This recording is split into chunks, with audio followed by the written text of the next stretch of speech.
Hi friends, welcome back to my YouTube channel. బ్లౌజ్కి back neck model stitch చేస్తున్నాను. First అయితే బ్లౌజ్కి వచ్చిన బార్డర్ వచ్చేసి తీసుకొని దానికి వన్ సైడ్ ఏమో ఫోల్డ్ చేసి స్టిచ్ చేసుకున్నాను. నెక్స్ట్ వచ్చేసి ఇలాగ వీడియోలో చూపిస్తున్న విధంగా ఫ్రిల్స్ పెట్టుకొని స్టిచ్ చేస్తున్నాను. ఫస్ట్ వన్ సైడ్ మాత్రమే స్టిచ్ చేసుకున్నాను. నెక్స్ట్ వచ్చేసి బ్లౌజ్కి అటాచ్ చేస్తున్నాను. ఇలా బ్లౌజ్కి అటాచ్ చేసుకొని నెక్స్ట్ కిందకు వచ్చేసి నీట్గా ఇలా ఫ్రిల్స్ అయితే పెట్టుకొని అటాచ్ చేశాను.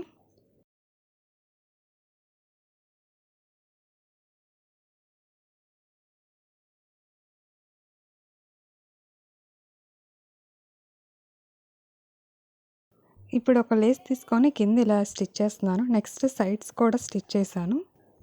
వీడియో లాస్ట్ వరకు అయితే చూడండి, నెక్ ఎలా వచ్చిందో చూడండి. ఈ వీడియో మీకు నచ్చింది అనుకుంటున్నాను. నచ్చితే లైక్ చేయండి, షేర్ చేయండి, కామెంట్ చేయండి. అలాగే మన ఛానల్ని సబ్స్క్రైబ్ చేసుకోవడం మర్చిపోకండి. Thanks for watching.